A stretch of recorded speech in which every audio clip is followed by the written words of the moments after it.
본문은 말입니다. 공감복음에 다 세 군데에 다 등장하는 비유입니다.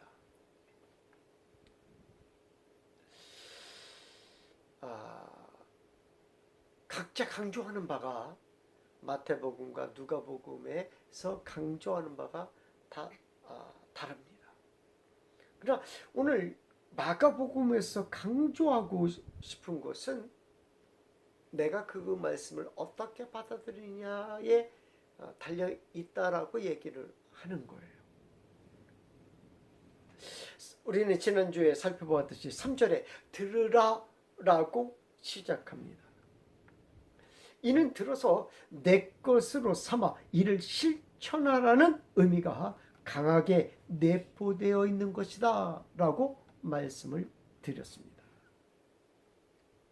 우리는 말씀은 성령이 우리 가운데 오셔서 해석을 풀어주셔야만 우리가 아멘으로 화답하는 것이다 라고 말씀을 드렸습니다. 그런 면에서 우리는 말씀을 대할 때 그 말씀에 대한 기대가 우리 가운데 있어야 됩니다. 그런 말이 있죠. 개떡같이 말해도 찰떡같이 알아듣는다 라는 말이 있죠. 하나님 말씀이 꼭 그래요. 왜냐하면 아무런 의미 없는 언어를 설교자는 툭 하고 던질 수 있습니다. 그냥 흘러가는 언어로 툭 던지고 그 다음에 중요한 메시지를 뒤에다 담아야 되겠다라고 그냥 툭 던지고 이렇게 담았는데, 이것을 찰떡같이 알아들어가지고 아멘으로 해서 내 것으로 삼아가지고 성령의 역사가 일어나는 경우가 있습니다. 설교자는 그건 중요한 게 아니라 이게 중요한 건데, 그러나 누가? 성령께서 하시는 일을 어떻게 하겠습니까? 성령께서 그렇게 하시는 거를.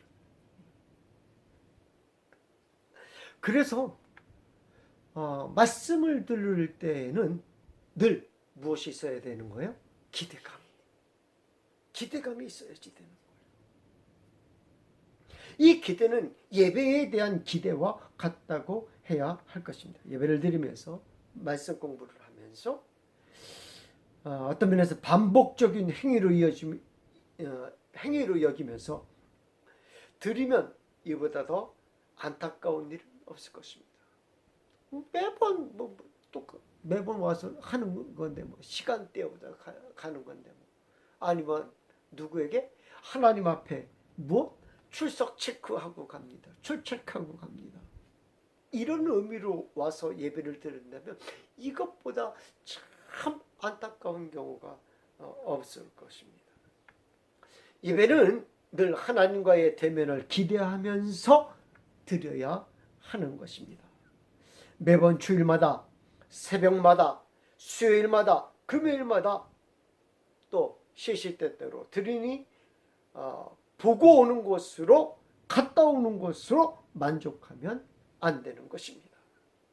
하나님을 만나는 기대가 있어야 하는 것입니다. 또한 늘 아멘으로 화답할 준비가 되어 있어야 된다는 거예요. 하나님의 말씀에 아멘하는 것은 그 말씀에 순종한다는 의미가 내포되어 있는 것입니다. 쉐마 이스라엘이 되는 것입니다. 그냥 화답하지 못하는 것은 그냥 하나님의 말씀으로 있는 거죠. 오늘 말씀은 다 동일한 조건이에요. 씨 뿌리는 자는 동일한 조건에서 씨를 뿌린다라는 것입니다. 일부러 씨 뿌리는 자가 여긴 길가밭이네, 여기는 가시밭, 여기는 돌밭이네, 이렇게 뿌리지 여기는 좋은 밭이니까 이렇게 뿌리지 않는다라는 거예요. 똑같은 조건에서 하나님의 메시지가 선포되는 모습을 보게 됩니다. 우리는 하나님의 메시지에 대한 선택권이 없어요. 선택권이 없게 됩니다. 우리는 씨앗에 상중하 제품이 있는 것이 아니라 똑같은 조건과 똑같은 상황에서 씨앗이 부러진다라는 것입니다. 세상의 씨앗은 어떤 것은 발육 상태가 좋기도 하고 나쁘기도 하고, 어떤 것은 날씨 때문에 잘 싹이 안 나기도 하고 나기도 하고, 시원찮은 씨앗도 있고 그럽니다. 그러나 오늘 본문의 씨앗은 무조건 뿌리면 30배, 60배, 100배의 결실을 맺는 그런 씨앗이라는 것을 말해주고 있습니다. 또한 그 씨의 문제가 아니라 밭에서 받아들이는 문제라고 말씀하고 있는 것입니다. 그렇다고 해서 하나님의 말씀의 능력에 변화가 있는 것은 아닙니다. 인간의 자유의지와 상관없이 말씀을 받게 되는 것입니다. 이것은 하나님의 말씀 자체의 능력을 말하는 것입니다. 하나님의 말씀은 밭의 상태에 의하여 그 성질이 변하거나 변질되지 않는다라는 거예요. 하나님의 말씀은 변화무쌍하게 막 때로는 이렇게 바뀌고 때로는 저렇게 바뀌고 밭에 의해서 막 변동되지 않는다라는 거예요. 하나님의 말씀은 그 자체로 생명과 능력을 담고 있다라는 것입니다. 좋은 밭이 있기에 하나님의 말씀이 100배의 결실을 맺는 것이 아니며, 돌짝밭에 있어서 하나님의 말씀의 능력이 훼손되거나 능력이 저하되는 것은 아니라는 것입니다. 우리가 오해하기 쉬운, 그것에 대하여 오해하기 쉬운 본문이기도 한 것입니다. 성경은 이를 여러 차례 강조합니다. 예를 들어 히브리서 4장 12절 말씀은 하나님의 말씀은 살아있고 활력이 있어 좌우의 날선 어떤 검보다도 예리하다라고 말씀하고 있습니다. 즉 말씀은 단순히 정보를 전달하는 것이 아니라 하나님의 사람의 마음과 영혼을 꿰뚫고 변화시키는 능력을 지니고 있다라는 의미가 되는 것입니다.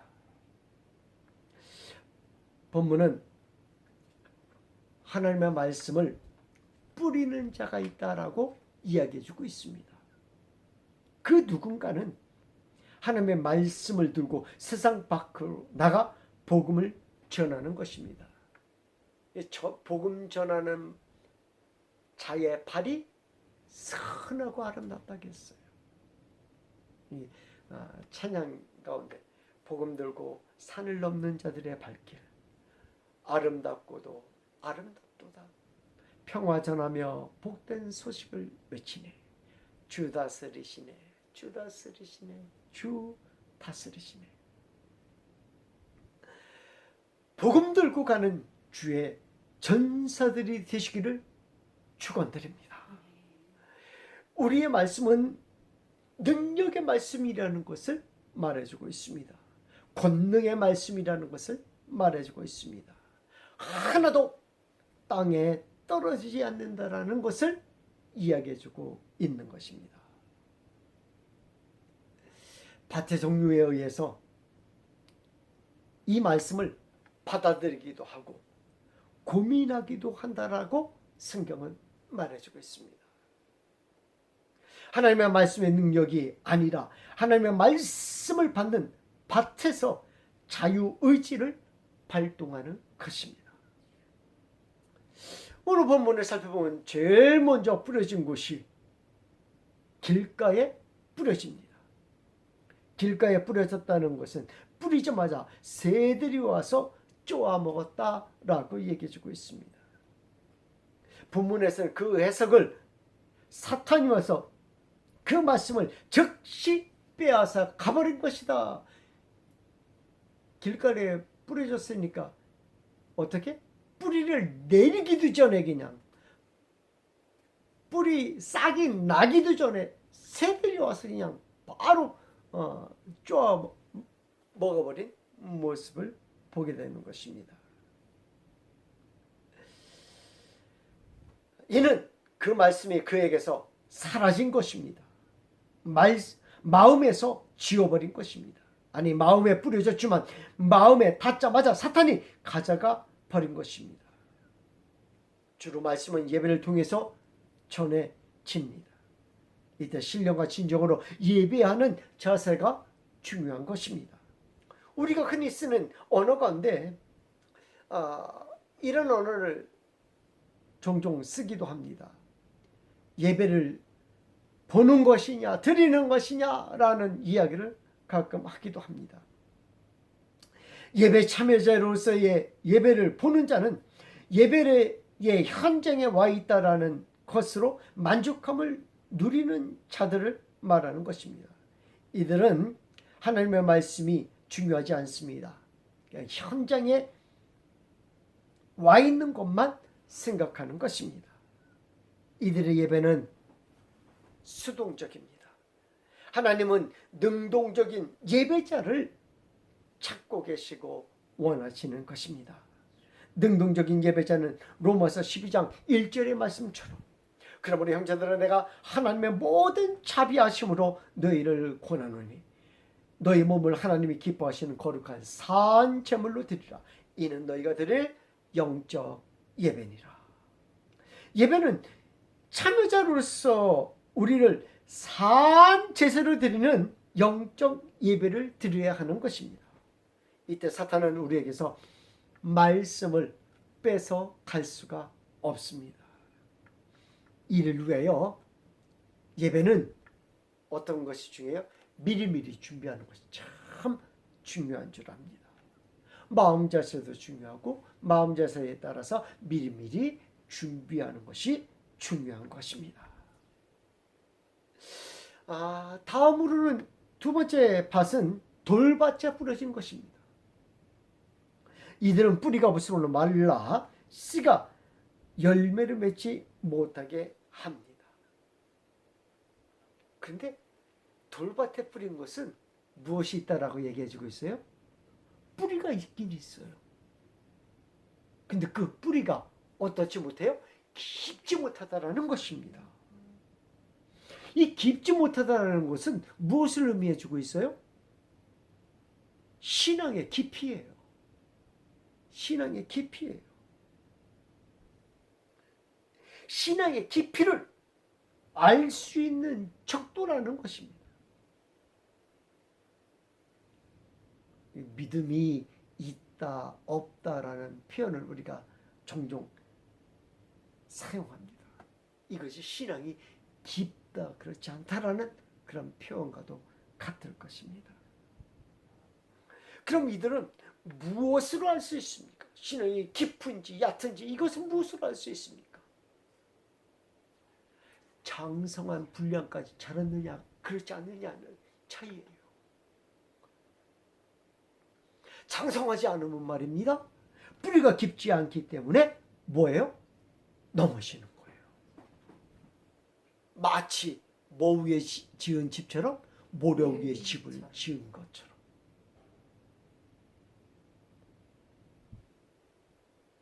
신앙이 깊은 사람은 어떤 사람을 이야기합니까?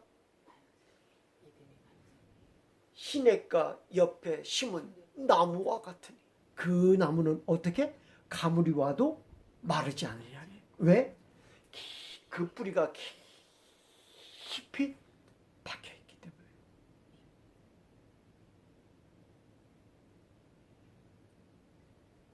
어린아이로 있는 것은 뿌리가 없기 때문에 넘어지게 됩니다.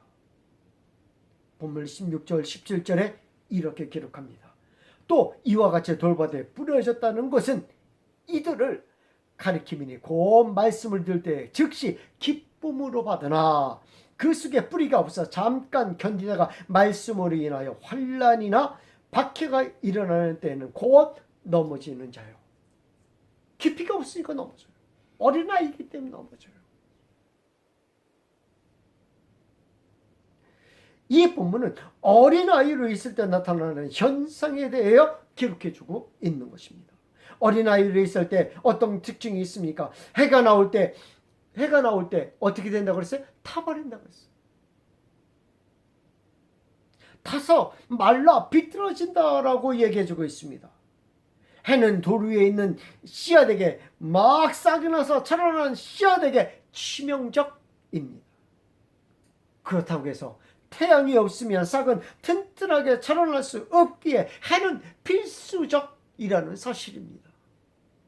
예수님 믿는 사람들에게 고난은 어떤 면에서는 뭐예요? 피할 수 없는 거예요. 그래서 이런 찬양을 부르기도 했습니다. 왜 나만 겪는 고난이냐고 불평하지 마세요. 왜? 장성한 자가 되기 위해서 이 고난은 누구에게나 있는 것이기 때문에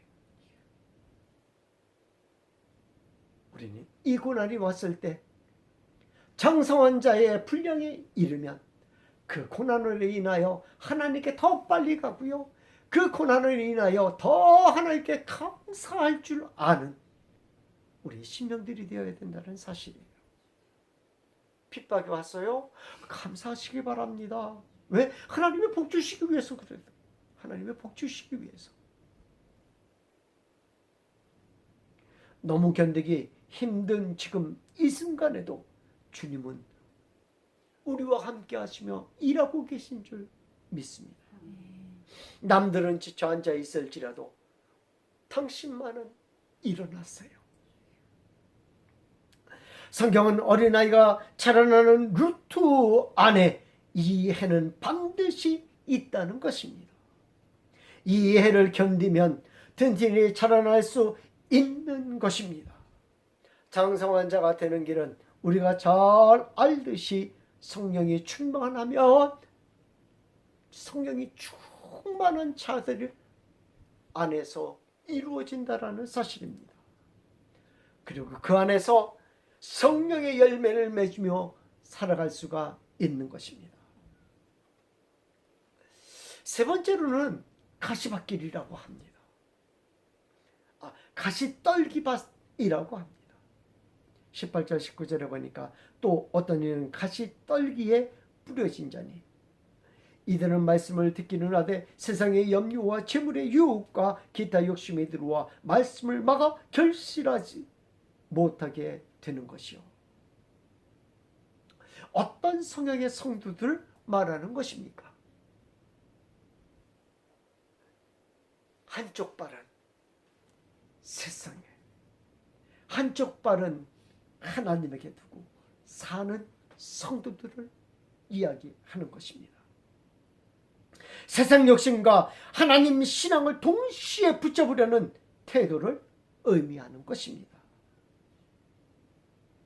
이 모든 것이 너희에게 있어야 할 줄 아느니라가 아니라 하나님 그것이 내게 필요합니다.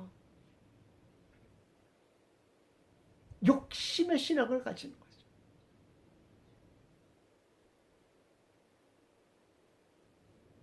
세상 욕심과 하나님 신앙을 동시에 붙잡으려는 태도를 의미합니다. 오늘 본문을 보면서 너희는 결정하라는 엘리야의 말이 떠올랐습니다.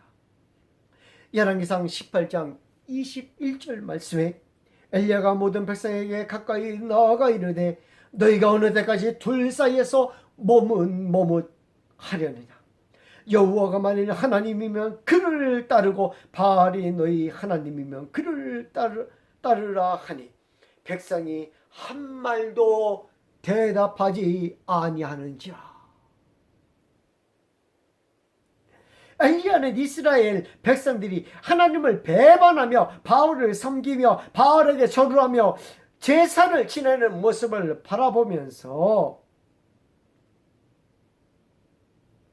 대답하지도 못하는 그들을 바라보며 이렇게 외칩니다. 왜 머뭇거리느냐. 주님도 우리에게 이렇게 말씀하십니다. 마태복음 6장 24절 말씀에 한 사람이 두 주인을 섬기지 못할 것이니 혹 이를 미워하고 저를 사랑하거나 혹 이를 중히 여기고 저를 경히 여김이라. 너희가 하나님과 재물을 경마하여 섬기지 못하느니라. 세상과 하나님에게 양다리를 고치고 있는 자들을 향하여 외치는 소리인 것입니다. 성경은 이 말씀에 대하여 이렇게 얘기합니다. 기운을 막는다라는 거예요. 말씀을 막아 결실치 못하게 한다라는 거예요. 세상과 말씀 중에 어느 것을 택할까라는 생각 속에 현실을 터치하는, 현실이 더 실감나게 다가오기에 세상의 모든 것을 빼앗겨 말씀의 결실을 보지 못하게 되는 것입니다. 여호수아는 이렇게 고백합니다. 여호수아 24장 15절 말씀에 만일 여호와를 섬기는 것이 너희에게 좋지 않게 보이면 오늘 너희가 섬길 자를 택하라. 너희 조상들이 강 저편에서 섬기던 신들이든지 또는 너희가 거주하는 땅에 아무리 족속의 신들인지 택하라. 오직 나와 내 집은 여호와를 섬기겠노라. 마지막으로 살펴볼 밭은 좋은 밭입니다.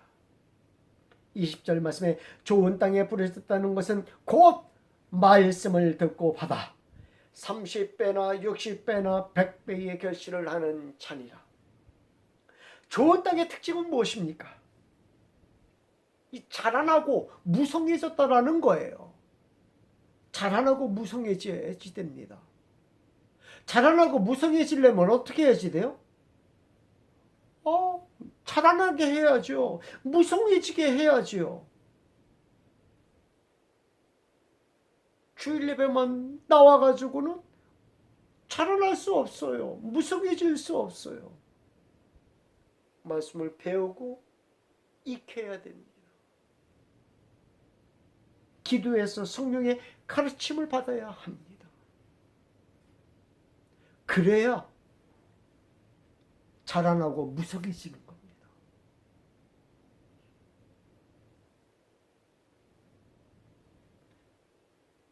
그런데 현대의 기독교인들은 이 자라나는 것을 꺼려합니다.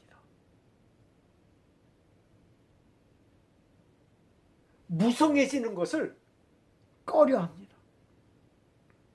결실 맺는 것을 꺼려합니다. 왜냐하면 우리는 너무나 많은 것들을 보고 들었기 때문입니다.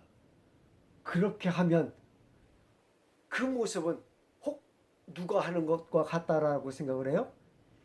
이단들이 극단적으로 하는 행위와 같다라는 생각을 많이 해요. 그래서 나는 뭐만 하리라? 믿기만 하리라. 교회 다니기만 하리라. 이렇게 생각하는 거예요. 무성해지기 원치 않아요. 자라나길 원치 않아요.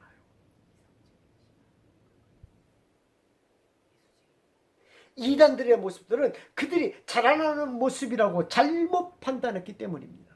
그들이 무성해졌기에 이단으로 빠졌다라고 생각하기 때문에 꺼려해요.